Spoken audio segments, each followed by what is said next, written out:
Hi guys, welcome to another episode of Tripping with Shanx. And today I'm going to be talking about one of the most significant motorcycles to hit the Indian markets. But before I talk about that motorcycle, I want to talk a little bit about the history of that motorcycle as it was before the launch in India. Cast your thoughts back to the 1960s and 70s. CZs were legendary in the hands of Joel Roberts and Robert DeCosta. They were really awesome on the tracks. But in the 70s, both of them shifted to Suzuki. And the Japanese were starting to threaten the dominance of the European manufacturers. And that's when CZ really started seeing a decline. But in the year 1974, the same year that I was born, CZ decided to send their factory rider, the factory CZ rider called Yaroslav Falta. And Falta came to show that CZs were built to win. And where did he pull it off? He pulled it off in the Los Angeles Collesium, the Super Bowl of motorcycle sports. In the last moto, 2 races, and Yaroslav Falta has gone in now as the leader in the leaderboard series. And in the last moto, there are 2 races, and he has to just get second place in both of them to take the championship home. But guess what happened? In the first moto, Gennady Moiseev, a KTM rider from Russia, was desperately trying to hold on to a position. And since his vehicle was giving him trouble, he ran his motorcycle into Yaroslav Falta, causing him to fall. Yaroslav Falta got up, got on his motorcycle, finished the race, but in 3rd place. In the last moto, the same problem again happened with Moiseev, and he was having problem with his motorcycle again.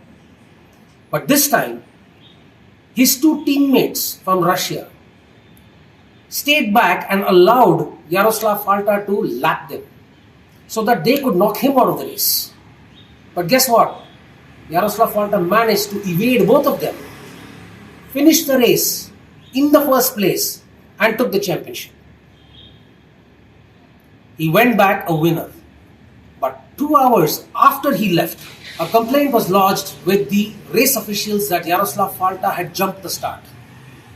And the team was given a default of penalty points of 1 minute, because of which Yaroslav Falta's ranking came down from number 1 to number 8, making Moiseev the winner. Most importantly, you got to remember this, that motorcycle that Yaroslav Falta rode in that championship, the Falta 250 as it was called, was the inspiration for a motorcycle that really paved wonders in the Indian motorcycle world. It was called the Yezdi Roadking, better known as the C-Type. And this was launched for the first time in 1975, 1976. And that motorcycle had an oil pump in it.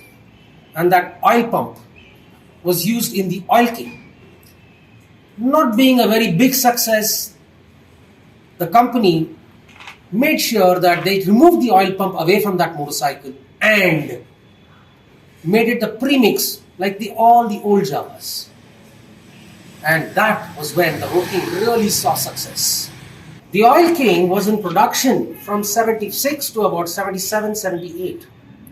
But because the oil pump was not a success, the motorcycle went back to the same old premix style where the oil would be mixed with the petrol and put into the tank. And that's when the Roadking, that supreme motorcycle, was born. The first motorcycle from the Roadking to bear the Roadking name had a 22-liter tank. It evolved to an 18-liter tank. It evolved further on to a 16-liter tank with many differences. I want to talk to you guys with Vikki Hegde. He is going to take us through the three differences in these three tanks. Let's welcome Vikki. Hello guys. Hi Vikki. Nice to really see you again. Yeah, good evening. Good evening. I was telling my viewers about Yaroslav Falta, the Falta 250, and how the CZ team, pushed him through that entire race in Los Angeles, Okay. and the Falta 250 won, and then he was denied the win. Okay. I am. Are you aware of what was the BHP of that motorcycle which won the It's close to 28 bhp. 31 BHP actually? 28, 31. See, there are modified motorcycles which give you for their own performance. Somewhere close to 36 bhp was of our 80s version. So you're saying in its race avatar, the 5 speed, yes, 5 speed, 36 bhp. See, few motorcycles had, as you said, 31, and few had 36 until 36 also, because there are a lot of motorcycles in the 250cc category. I think the one the which 74 Falta, one, that one basically had 31. 31, yeah. But I think the 75 had the 36. 36 because there were twin pipe, there was single pipe, a lot of different category motorcycles in. So this bike was basically the inspiration for the Road King, right? So you really can't say it's an inspiration for the Road King, because Road King was developed basically for the 175cc before. Then it was developed to 250cc, and it was developed alternatively in idle Java by Czech engineers from 1972.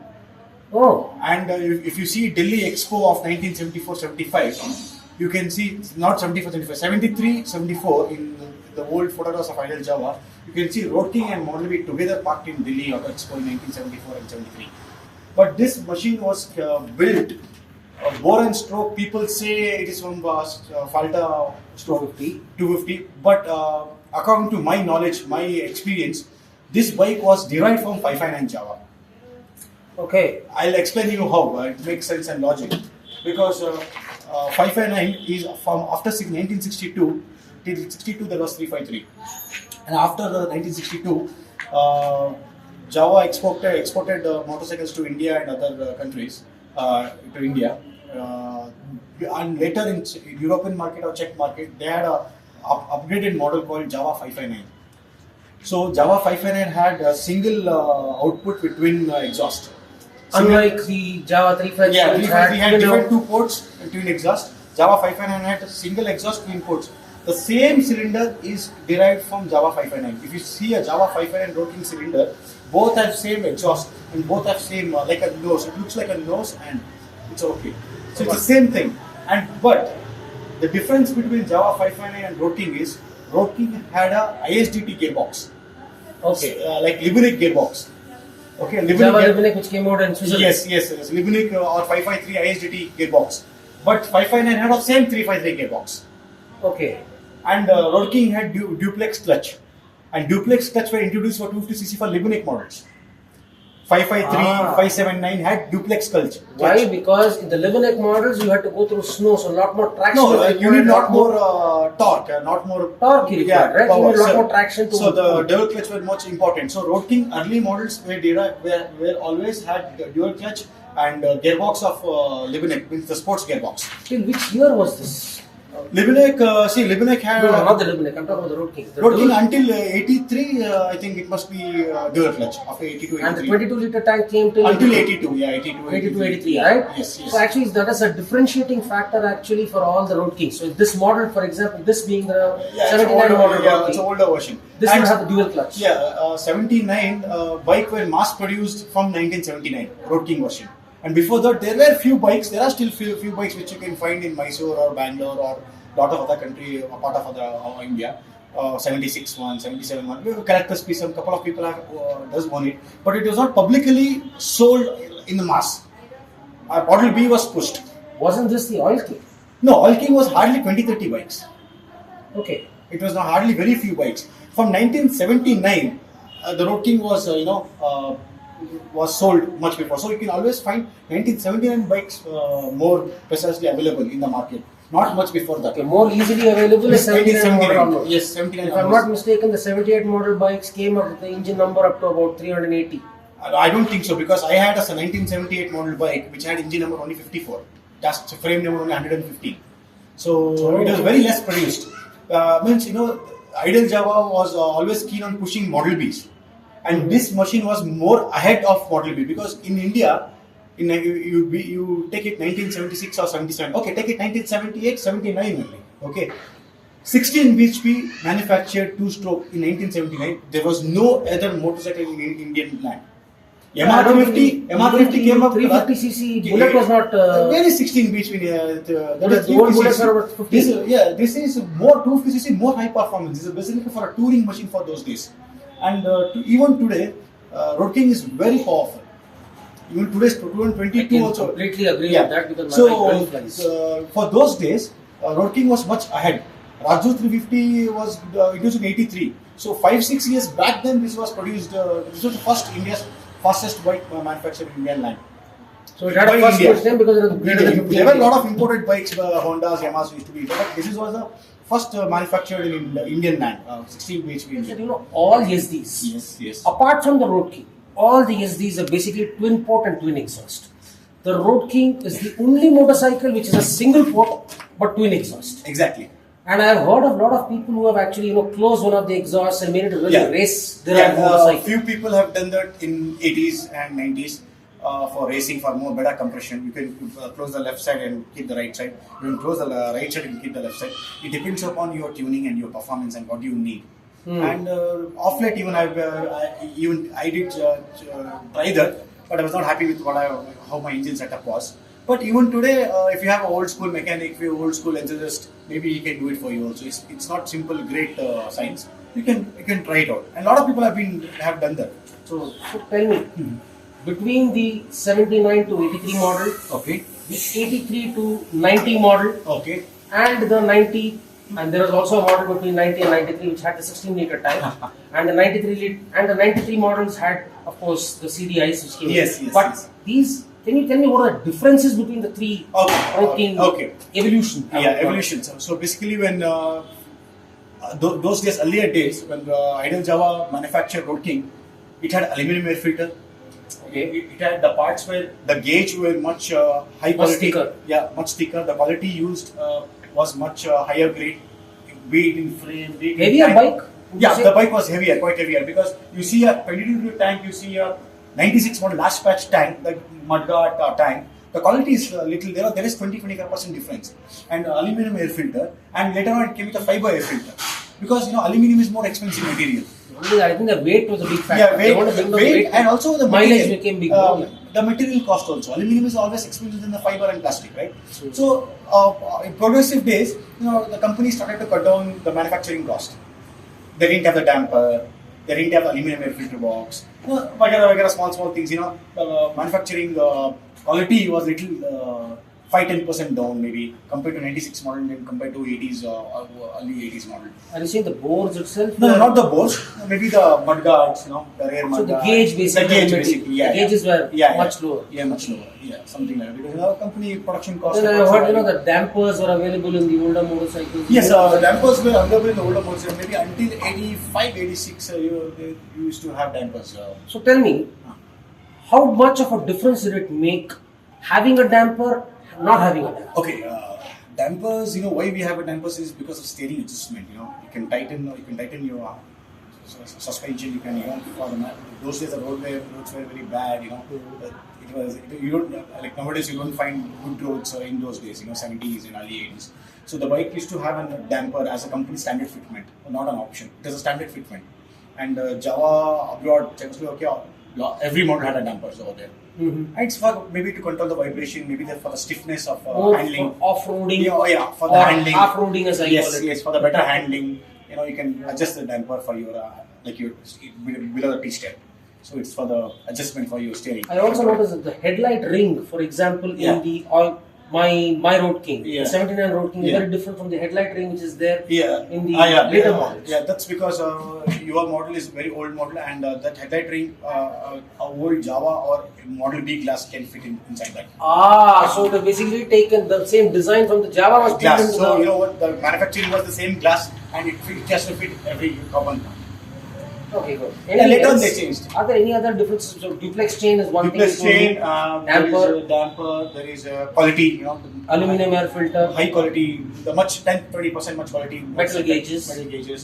And probably the high raise handle.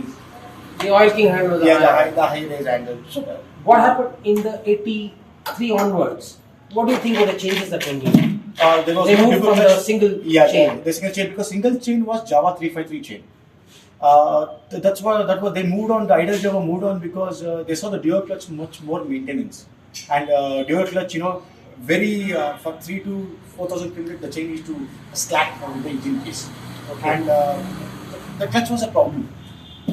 And Idle Java decided let's not continue with dual chain, and they were happy with the single chain, so they just progressively. Someone used to tell me that the dual chain actually helps when you have a sidecar with your motorcycle. Yeah, maybe see the More torque. more torque because it has got two chain. Na? Maybe you see all the SD 350s have two chain. The Enfields also have two chain. Mhm. Yes. So why two chain? Because a higher load, you need higher. That's it. There's That's no it. other. Nothing. And because sidecars are not that Yeah. prominent after 83, Yes. they didn't Yes. remove it. And moreover, in dual clutch, you have lot of clutch raising issues. The clutch will not hold. Okay. Maybe the clutch, the chain used to wear and tear within 3 to 4,000 km only, and that's why there are a lot of complaints, and so the company resolved to add into single chain because all Model B, Classic, everything had single chain only. So they wanted to make a unification, common clutch or something. And the last model, the 96. Oh, that was a What is kick-ass model because why? And the company had issues. From 1990 to 91, you could hardly see 92 model bikes. There was no 92 manufactured bikes. very less? Actually, they had a No, lot of. there is no 92. They had a lot of problems There with is the factory no also. yes, there is no 92 registered 92 manufactured bike. You show me one. You're saying they took a break from manufacturing? Yes, you can find bike from 93 to 96. 92 there is no bike. Show me one bike which is registered in 92 or manufactured in 92. Roadking. Show me. Or maybe somebody had a Roadking of then they can register 92. But till date 21 years experience, I've never seen a manufactured 92 model Roadking. So, what was it that was the great thing about this motorcycle in 96? Basically, Idle Java, they came up with a plan to compete with other motorcycles. In Majorly India. the Jack motorcycles. Japanese came into motorcycles, India. because the Japanese motorcycles were very friendly, user friendly, and they were advanced for those days. Whereas Idle Java used to have the point set alternator, 12 volts alternator, but all 8 from Japanese RX, they had all CDI models. Whenever they launched 86. If I'm not mistaken, they carried the 6 volts all the way to 92, 93, no? No, this is all 12 volts. From the 1961, all the Indian Idle Java is 12 volts. I see. 12 volts is a bigger alternator, and 12 volts never launched in Czech market. They are all 6 volts. The armature is very small there. And they need a battery to start. But in India, we don't need battery to start. And that's inspired from California models, US export. Okay. The US 12 export volts. models are all 12 volts. 12 volts, yes, California, 12 volts on site. You need a battery to start. So, what are the positives of the CDI? Easy start, Easy, no problem in starting. and constant, no adjustment, nothing, just standard timing, Timing is standardized. and very good. user friendly. And a lot of the performance. They also is moved the lighting is- switching. the The switching lighting- moved, if I'm not mistaken, in the older motorcycles had the 1, 2, 3, 4. Yeah, switch. that's because of the 12 volts alternator. And when you have CDI, it's just on and off, and they had different switches to control. Correct. That's what I noticed in new bikes. So you can, that is left to wiring, so no problem. So that is the 96 model. From 93, they started manufacturing CDI models, which was a huge hit, especially in South India, especially Bangalore and Mysore market. Actually, this is like the home. Bangalore is like the home Bangalore, for Mysore, roadkings. you can find most of the 96 or 95 CDI models in Bangalore and Mysore. And maybe Tamil Nadu, Kerala. At North India, the sales were a little low. There were very few bikes sold in North India. But classic CL2 Model B, highest sold in North India. I have a theory about that. They are more relaxed engines. Yeah, because the BHP is low, the torque is more, and the Longer stroke. The This is a shorter stroke, shorter much stroke. faster, more This is RPM, much more performance more oriented, heat. much more And performance oriented bike. North Indian summers are so drastic that Drastic, obviously. Yeah, those days. In fact, road kings are the bigger markets, basically Bangalore, Mysore, Pune. I haven't really seen probably many road kings in the north. yes. There was a bigger market, and Roadking was like a sports point favorite for the youngsters, college going enthusiasts, young enthusiasts, tourers, racers, off-roaders, those days, I think Chinnappa used to ride a. Yeah, let's say a lot of old days, a lot of people have done K1000 rally, Devel Kate Ladakh. Actually, this bike ruled the Solarum track. Yes, Solarum racing tracks and everything. And Solarum they used to race in Model B, Java, every motorcycle. But this was favorite for more likely for the young generation. And Model B Classic CL were relaxed. Even the milk people, the milkman. Even they used to ride Model B. Those love the damn people. Yes. They carry no amount of weight. All those kind of things. And Roadking is a history, and it's today also it's one of the all-time favorite bike of Indian. And recently I did participate in quarter mile racing, and I rode Roadking my racer, but I didn't do a good timing. But the fastest bike which was done was 16.5 seconds. Roadking, yeah, 16.5. One of other guy from Bangalore, he's done 16.5, and it was doing 115 to 120 km per hour in quarter mile. So it's pretty good even today. So from now on, every 6 months or 1 year, I'll be participating in race events. I have my couple of races, so I'll be using Roadking also in racing thing, just to keep my motorcycling interest alive. So guys, we were talking with Vikki about one of India's most iconic motorcycles, the Yezdi Roadking. Inspired, I thought, from the Falta 250. Yes, it is inspired from the Falta 50. You can't deny it. It is inspired from Falta 250. Plus, it was designed from 559. From the Java 559 as well. Yes. And little bit of history that we really love to catch up like this. We like to understand a lot more about our motorcycles. We like to know about what transpired before these motorcycles came to life, and of course how they evolved across time. If you like stories like this, I suggest you press the like, share and subscribe button, and keep tripping, guys. I mean, that's what we live for. Keep tripping. Thank you.